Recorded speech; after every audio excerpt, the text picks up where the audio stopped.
ಹಸಿರು ಸೇನೆಯ ರಾಜ್ಯ ಸಂಚಾಲಕರು ಅಥಣಿ ಮುಖಂಡರಾಗಿರ್ತಕ್ಕಂಥ ಆತ್ಮೀಯರಾದ ರಾಜ್ಕುಮಾರ್ ಜಂಬಿಗಿರು ಈ ಹೋರಾಟವನ್ನು ಉದ್ದೇಶಿಸಿ ನಿನ್ನೆ ಇವ್ರು ಏನ್ ಮಾಡಿದ್ರು ಅಂದ್ರ ಸಂಪೂರ್ಣವಾಗಿ ಅಥಣಿ 24 ತಾಸು ಬಂದ್ ಮಾಡಿ ಬಂದಾರ.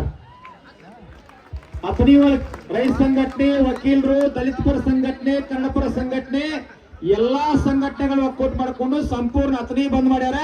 ಇವತ್ತು ಕೂಡ ರಸ್ತೆ ಬಂದ್ ಮಾಡ್ಯಾರ. ಜೋರಾದ ಚಪ್ಪಾಳೆ ಹೊಡೆದವ್ರು ಧನ್ಯವಾದ ಸಲ್ಲಿಸ್ತಾರೆ. ಅಧ್ಯಕ್ಷ ಮಾತಾಡಿ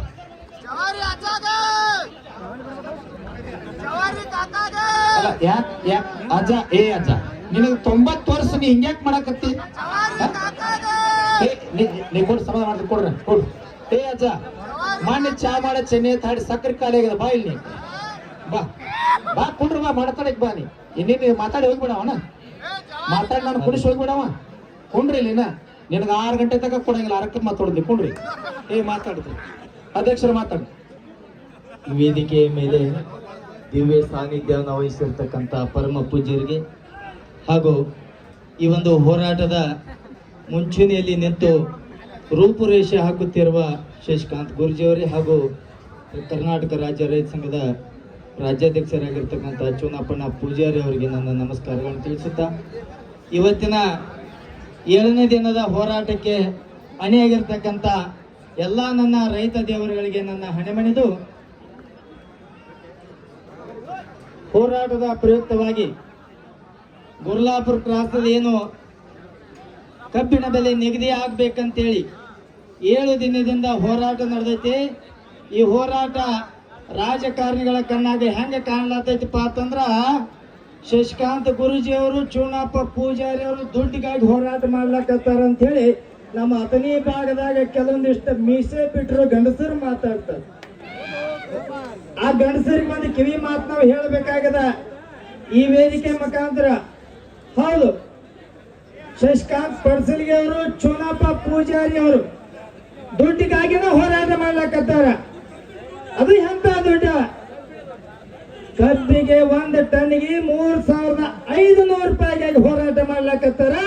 ಈ ನಿನ್ನ ಪುಟ್ಕೋಶಿ ದುಡ್ಡು ಕೊಂಡು ಹೋಗ್ಬೇಕು ಅಂತ ಆರಿಸಿ ಬಂದಿಯಲ್ಲ, ನಿನ್ನಂಗ ರೋಜಾರೋಷವಾಗಿ ಮೇರ್ಲಕ್ಕಲ್ಲ ಅಂತೇಳಿ ಈ ಸಂದರ್ಭದಲ್ಲಿ ಆ ಮೀಶ ಹೊತ್ತ ಗಡಸನಿಗೆ ಸವಾಲ. ಏನಾಗ್ಯದಪ್ಪ ರೈತನ ಪರಿಸ್ಥಿತಿ? ರೈತ ಸಂಘದವರು ಕಬ್ಬಿನ ಹೋರಾಟ ಮಾಡ್ತಾರೆ, ಬಿಲ್ಲಿಗಾಗಿ ಪರದಾಡ್ತಾರೆ, ಬೆಳಗಾವಿ ಬಂದ್ ಮಾಡ್ತಾರೆ, ಅಥಣಿ ಬಂದ್ ಮಾಡ್ತಾರೆ, ಬೆಂಗಳೂರು ವಿಧಾನಸೌಧ ಮುತ್ತಿಗೆ ಹಾಕ್ತಾರೆ ಅಂತಂದ್ರ ಕೆಲವೊಂದಿಷ್ಟು ರೈತ ಬಾಂಧವರು ಹೆಂಗ ಮಾತಾಡ್ತಾರಪ್ಪ ಅಂತಂದ್ರ ರೈತ ಸಂಘದವರು ಕಿಕ್ ಬ್ಯಾಕ್ ಬೇಕು, ಸುಟ್ಕೇಸ್ ಬೇಕು, ಹಣ ಬೇಕು ಅಂತ ಹೇಳಿ.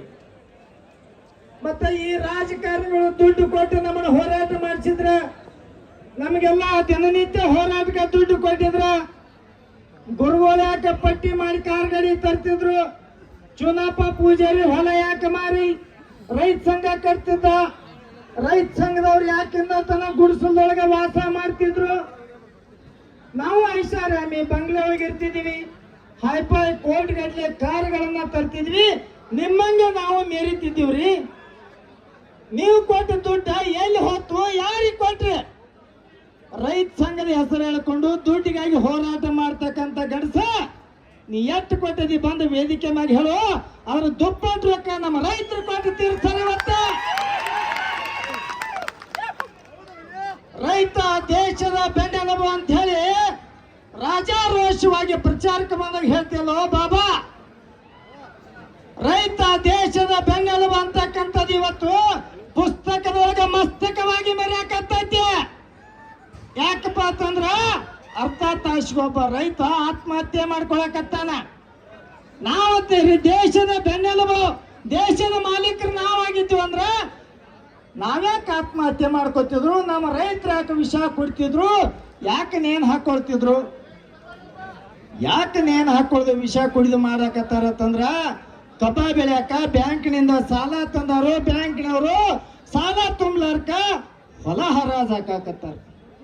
ಆ ಮನನೊಂದು ತನ್ನ ಆತ್ಮಸ್ಥೈರ್ಯವನ್ನು ಕಳ್ಕೊಂಡು ಇವತ್ತು ರೈತ ಆತ್ಮಹತ್ಯೆ ಮಾಡ್ಕೊಳಕತ್ತಾನ.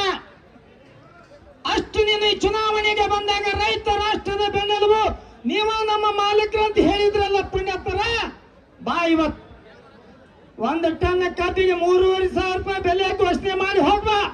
ನಿನ್ನ ಸಾಲ ನಾವ ತೀರಿಸ್ತೀವ, ನಿನ್ನ ಸರ್ಕಾರ ನಾವ ನಡೆಸ್ತೀವ. ಎಷ್ಟು ಬೇಕು ಸರ್ಕಾರಕ್ಕೆ ರೊಕ್ಕ ಕೊಟ್ಟು ನಡೆಸ್ತೀವ ನಾವ. ಇಡೀ ಪ್ರಪಂಚಕ್ಕೆ ಅನ್ನ ಹಾಕಿದ ಮಕ್ಕಳ ಒಂದ್ ಸರ್ಕಾರ ನಡೆಸಕ್ ಆಗುದಿಲ್ಲ ನಮಗ. ಇವತ್ತು 3,500 ಬೆಲೆ ಸಿಗ್ಬೇಕು. ಇದೇ ನೀನು ಆತನೇ ಕೂತು ಇವರು ಕಿಕ್ ಬ್ಯಾಕಿಗೆ ಹೋರಾಟ ಮಾಡ್ತಾರೆ. ಶಶಿಕಾಂತ್ ಗುರ್ಜಿ ತಂದೆಯಲ್ಲ, ನಿನ್ನ ತಾಕತ್ತಿದ್ರ ಆತನ್ಯಾಗ ಸರ್ಕಲ್ದಾಗ ಹಾದು ಹೋಗ್ಬಾ.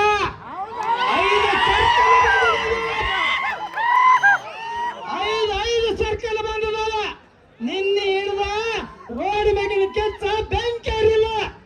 ನಿನ್ನ ತಾಕತ್ತಿದ್ರ ಆರಿಸ್ಬ. ಈ ವೇದಿಕೆ ಮ್ಯಾಗಿನ ರೈತರನ್ನ 3,500 ಘೋಷಣೆ ಮಾಡಿ ರೈತರ ಹೊರಗೆ ಹಾಕುವ. ಒಂದು ಪವರ್ನಿಂದ ತಿಳಿಬೇಕು. ಇನ್ನೊಂದು ಮಾತು ಈ ವೇದಿಕೆ ಮುಖಾಂತರ ಹೇಳಕ್ ಬಯಸ್ತೀನಿ ನಾನು. ಇದೇ ನಿಮ್ಮ ಈ 3 ಅರಬಾವಿ ಮತಕ್ಷೇತ್ರದ ಶಾಸಕರು, ಗೋಕಾಕ್ ಮತಕ್ಷೇತ್ರದ ಶಾಸಕರು ಏನ್ ನಮ್ಮ ತಮ್ಮಂದಿರಲ್ಲ, ಇವ್ರ ಬಗಲ ಬಚ್ಚ ನಮ್ಮ ಕಾಗವಾಡ ಮತಕ್ಷೇತ್ರದಾಗದಾನ. ಅವರ ಮಗ ಶಿಸ್ಮಾ ಅಂತಕ್ಕಂಥ ಸಂಘಟನೆ ಅಧ್ಯಕ್ಷತ. ಅದು ಯಾರು ಅಲ್ಲ, ಶ್ರೀಮಂತ ಪಾಟೀಲ. ಅದು ಜೊತೆ ಹಾಕಿದ್ವ ಏನ್ ಚೂಡಿದಾರ ಹಾಕಿದ್ವ? ನಿಮ್ಮ ಮಗ ಶಿಸ್ಮಾ ಅಧ್ಯಕ್ಷ ಆಗಿದ್ರೆ 3,500 ಬಿಲ್ ಕೊಟ್ಟು ಕಾರ್ಖಾನೆ ಚಾಲು ಮಾಡಬೇಕಾಗಿತ್ತ. ರಾತ್ರಿ ತಮ್ಮ ಬಗಲ ಬಚ್ಚಗಳಿಂದ ಕಬ್ಬು ಕಡಿಸಿ 60 ಟ್ರ್ಯಾಕ್ಟರ್ ರೋಡ್ ಬಿದ್ರ. ಇದ ರೈತ ಸಂಘ ಗುರ್ಲಾಪುರ ಕ್ರಾಸ್ನಾಗ ಹೋರಾಟ ಮಾಡ್ಬೇಕಾದ್ರೆ 10 ಮಂದಿ ನಿನ್ನ 30 ಟ್ರ್ಯಾಕ್ಟರ್ ತಡೆದಿಲ್ಲ ಸರ. ತಾಕತ್ತಿದ್ರ ಹೋದ ಕಾರ್ಖಾನೆ ಚಾಲು ಮಾಡ್ಬೇಕಾಗಿತ್ತು, ಯಾಕೆ ಮಾಡಲಿಲ್ಲ? ಕಾರ್ಖಾನೆ ಚಾಲು ಯಾಕೆ ಮಾಡಿಲ್ಲ ಅಂತಂದ್ರ ಗುರ್ಲಾಪುರ್ನಾಗ ಎಲ್ಲ ಗಂಡಸರ ಬಂದಾಗ್ಯಾರ, ಜೊಬ್ಬ ತಡಿದಿಲ್ಲ. ಅದಕ್ಕಾಗಿ ಕಾರ್ಖಾನೆ ಬಂದಿಟ್ಟದೆ. ನಿನ್ನ ತಾಕತ್ತಿದ್ರ ಚಾಲು ಮಾಡೋಣ. ಇವತ್ತು ಗೊತ್ತಾಗ್ತೈತಿ ನಿನ್ನ ಹಣೆ ಮರ ಏನೈತೆ ಅನ್ನೋದು. ರೈತ ಸಂಘ ಯಾವ ದುಡ್ಡಿನ ಆಸೆಗಾಗಿ, ಯಾವುದೇ ಲಾಲಸೆಗಾಗಿ ಬೆಲೆ ಬೆತ್ತು ಇವತ್ತು ಹೋರಾಟ ಮಾಡಂಗಿಲ್ಲ. ರೈತರ ಏಳ್ಗೆಗಾಗಿ, ರೈತರ ಆರ್ಥಿಕ ಪ್ರಬಲತೆಗಾಗಿ, ರೈತ ಕುಟುಂಬವನ್ನ ರಕ್ಷಣೆ ಮಾಡಲಿಕ್ಕೆ ಇದೊಂದು ರೈತ ಸಂಘ ಐತೆ ಹೊರತಾಗಿ ದುಡ್ಡು ಮಾಡಕ್ಕಲ್ಲ ಅಂತೇಳಿ ಈ ವೇದಿಕೆ ಮುಂದೆ ಈ ಸಮಾಜದ ಹಿರಿಯರು, ಇಲ್ಲಿ ಸ್ವಾಮೀಜಿಗಳಲ್ಲ, ಇವ್ರ ಮುಖಾಂತರ ನಮಗೆ ಹೇಳ್ತಿದ್ವಿ. ದುಡ್ಡಿಗಾಗಿ ರೈತ ಸಂಘ ಇವತ್ತು ಹುಟ್ಕೊಂಡಿಲ್ಲ. ಯಾವನೋ ಒಬ್ಬ ಹೆಚ್ಚು ಕೆಲಸ ಮಾಡಿದಂತೇಳಿ ಎಲ್ಲರೂ ಹಂಗ ಮಾಡೋದಿಲ್ಲ ಬಾಬಾ. ಇನ್ನೂ ಕೆಲವೊಂದಿಷ್ಟು ಮಂದಿ ಒಳಗ ನಿಯತ್ತು, ಪ್ರಾಮಾಣಿಕತೆ ನಂದು ಅಂತಕ್ಕಂಥದ್ದು ಉಳಿದೈತೆ. ಅಂದಾಗ ಭೂಮಿ ತಲೆ ಮ್ಯಾಗ ಮಳಿ ಬೆಳಿ ಚೆನ್ನಾಗಿ ನಡೆಯಿತು ಬಾಬಾ. ನಿನ್ನತೆ ಕಷ್ಟ ದುಡ್ಡು ಐತೆ ಅಂತೇಳಿ ಅಹಂಕಾರದಿಂದ ಮೆರಿಬೇಡ. ಸಂದರ್ಭ ಬಿದ್ರೆ ಪಟ್ಟಿ ಹಾಕಿ ಖರೀದಿ ಮಾಡ್ತೀವಿ ನಿನ್ನ. ಅದಕ್ಕೆ ಇವತ್ತೇನು ಸರ್ಕಾರಗಳು ಈ ಒಂದು ವೇದಿಕೆಯನ್ನ ನೋಡಿ ಬೆಚ್ಚಿ ಬೆರಗಾಗ್ಯಾರ. ಇವತ್ತು ನೀವೆಲ್ರಿ ಈ 7 ದಿವಸ ನಾವತ್ತಿ ರೈತ ಸಂಘಕ್ಕೆ ಯಾರು ಕಿಮ್ಮತ್ ಕೊಡುವುದಿಲ್ಲ, ಇಲ್ಲಿ ಯಾವ್ದು ಬೆಲೆ ಸಿಗುದಿಲ್ಲ ಅಂತ ಯಾರು ತಿಳ್ಕೊಬೇಡ್ರಿ. ಸರ್ಕಾರ ಭದ್ರಿ ಬೀಚೆ ಹಳ್ಳಿ ತಿರುಗಾಡ್ದು ಬಿರಿಯಾಗಿ ಇನ್ನು 2 ದಿನ ಮುಂದೆ ಹೋದ್ರ ಮನಿ ಬಿಟ್ಟು ಹೊರಗೆ ಬರೋದು ಬಿರಿಯಾಕತಿ. ಮುಂದೊಂದು ದಿನ ಮನಿ ಮ್ಯಾಗಿನ ಪತ್ರ ಹಾರಿನ ಬಿಸಿಲು ನನ್ನ ಮನ್ಯಾಗ ಬೀಳ್ತೈತಿ. ಹುಷಾರ್, ಯಾರು ಅಂದ್ರಿ. ಇವತ್ತಿಷ್ಟೇನೈತಿ ಡಬಲ್ ಆಗ್ಬೇಕು. ಸರ್ಕಾರಿ ಮಂಡಿ ಊರ್ ನಿಲ್ಬೇಕು, ಕೇಳಿದಷ್ಟು ಬಿಲ್ ಕೊಡ್ಬೇಕು. ನಾವು ನೀವೆಲ್ಲ ಪಟ ಸೇರಿಸಿ ಮನೆಗೆ ಹೋಗ್ಬೇಕು. ಇದು ಕನ್ನಡ 2025-26 ಹಂಗಾಮಿನೊಳಗ ಗುಲಾಲ್ ಹಾರಿಸ್ಕೊಂಡು ಮುಂದಿನ ಸರ್ಕಾರಗಳಿಗೆ ಎಚ್ಚರಿಕೆ ನೀಡಬೇಕಾಗೈತಿ. ಸಂದರ್ಭ ಬಿದ್ರೆ ಸರ್ಕಾರ ಉಲ್ಟಾ ಪಲ್ಟಾಗಿ ಹಾಕತ್. 1980 ದಶಕದೊಳಗ ನಂಜುಂಡ ಸ್ವಾಮಿಯವರು ಸರ್ಕಾರ ಹೆಂಗ ತಿಳಿ ಹೋಗಿದ್ರು. 2025-26 ಸರ್ಕಾರ ತಿರ್ಗಬೇಕು. ಇಲ್ಲಂತಂದ್ರ ಬೆಲೆ ಘೋಷಣೆ ಮಾಡಿ ರೈತರ ಮುಂದೆ ಮಂಡಿ ಊರ್ಬೇಕು. ಇದು ಗುರ್ಲಾಪುರ ಕ್ರಾಸ್ ನಲ್ಲಿ ನಡೀತಕ್ಕಂಥ ಹೋರಾಟ ವೇದಿಕೆ ಸಾಕು. ಈ ಸಂದರ್ಭದಲ್ಲಿ ತಮ್ಮೆಲ್ಲರಿಗೆ ತಿಳಿಪಡಿಸುತ್ತಾ ಈಗ ಕರ್ನಾಟಕ ಸರ್ಕಾರ ಬಹುಶಃ ನಿಮ್ಮ ಮುಂದೆ ಬರ್ಲಾಕತ್ತದ, ಸಮಯದ ಅಭಾವ ಐತಿ.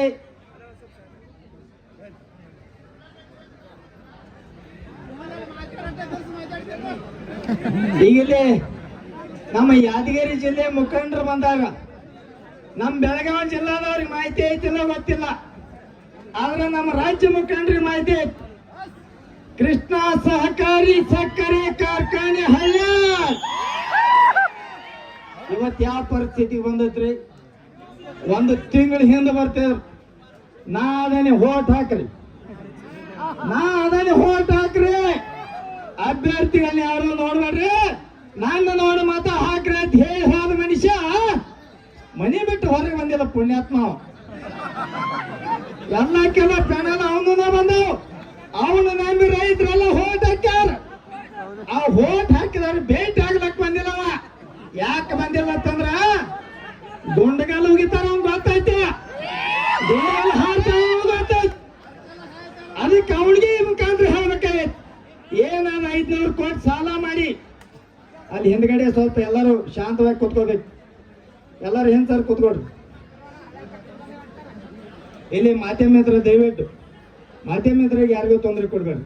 ಸ್ವಲ್ಪ ಎಲ್ಲರೂ ಆಚೆ ಸರ್ಕೊರಿ, ಹಿಂದುವರಿ ನೆರಳಿನ ವ್ಯವಸ್ಥೆ ಆಗ್ಯದ, ಪೆಂಡಲ್ ಹಾಕ್ಲತ್ತಾರ, ಹಿಂದ್ಗಡೆ ಹೋಗ್ರಿ.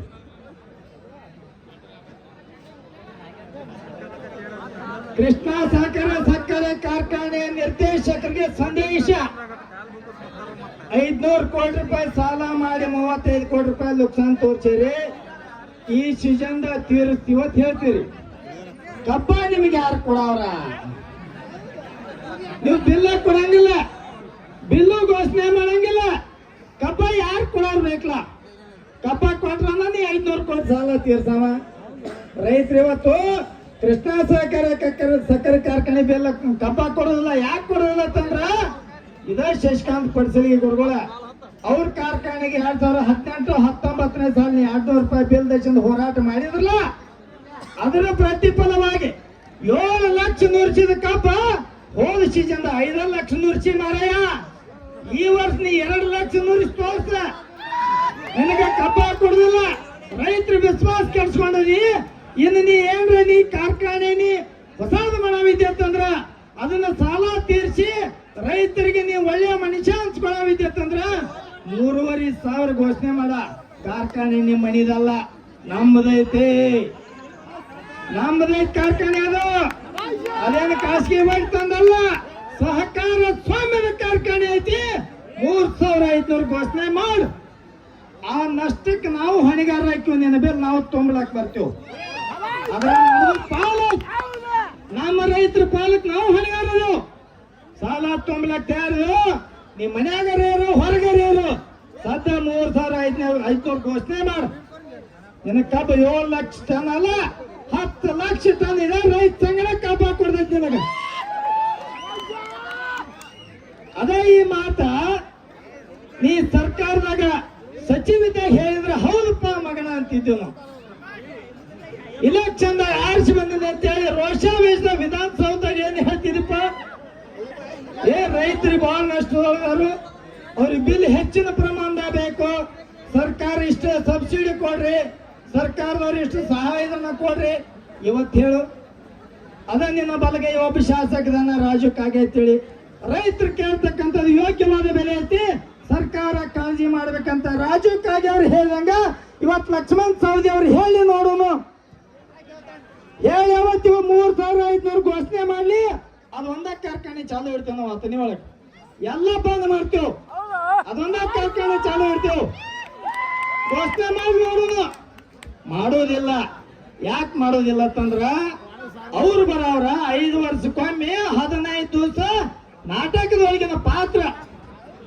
ನೀವು ಜಾತ್ರಾ ಮಾಡ್ತೀವಲ್ಲ, ಕಳ್ಳ ಕಟ್ಟಿದ ತಾಳಿ, ರೈತ ಹಚ್ಚಿದ ದೀಪ ಇಂತ ನಾಟಕ ಮಾಡ್ತೀವ. ಅವ್ರದ್ದು ಒಂದು 5 ವರ್ಷಕ್ಕ 20 ದಿವಸ ಒಂದು ಟೆಂಟ್ ಬಿಡತಕ್ಕಂತ ನಾಟಕ. ಆ ನಾಟಕ ಕಂಪನಿಗೆ ಮಾಲಾಗಿ ಹೋಟ್ ಹಾಕಿದವ್ರು ನಾವು. ಇನ್ನು ಮುಂದೆ ನಿಮ್ಮ ನಾಟಕ ಕಂಪನಿಯಿಂದ ಯಾವುದೂ ನಡೆಯಂಗಿಲ್ಲ. ರೈತರು ಜಾಗೃತರಾದ್ರು. ಇವತ್ತು ಗುರ್ಲಾಪುರ ಕ್ರಾಸ್ ಒಳಗೆ ಲಕ್ಷ ಜನ ಸೇರಬಹುದು.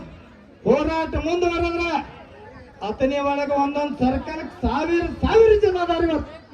ಇಲ್ಲಿ ಬರ್ಲಾಕ ದಾರಿ ಇಲ್ಲ ಅಂದ್ರು ಅತನಿಂದ ಸಾವಿರಾರು ಜನ ಅದಾರ. ದಾರಿ ಅದ್ರ ಲಕ್ಷ ಗಟ್ಟಲೆ ಜನ ಅತನಿಂದಾನೇ ಇಲ್ಲಿ ಬರ್ತಾರ ಅಂತ ಹೇಳಿ ಹೇಳಕ್ ಇಷ್ಟಪಡ್ತೇನೆ ನಾನು ಇವತ್ತು. ಇಲ್ಲಿ ಯಾರು ದುಡ್ಡು ಕೊಳ್ಳತ್ತಿಲ್ಲ, ಜೀಪ್ ಯಾರು ಬಾಡಿಗೆ ಮಾಡತ್ತಿಲ್ಲ, ಬೈಕ್ಗಳಿಗೆ ಯಾರು ಎಣ್ಣೆ ಹಾಕತ್ತಿಲ್ಲ.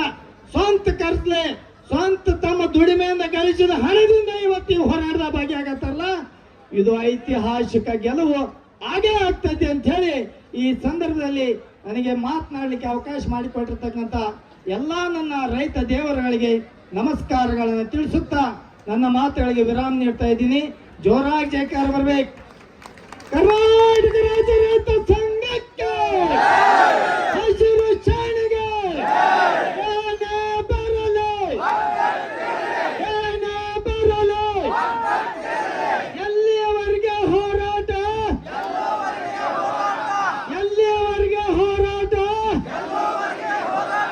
ಯಾತಕ್ಕಾಗಿ ಹೋರಾಟ ಭಲೋ ಭಾರತ್ ಮಾತಾ ಕಿ ಜೈ ಜವಾನ್ ಎಲ್ಲರಿಗೂ ನಮಸ್ಕಾರ.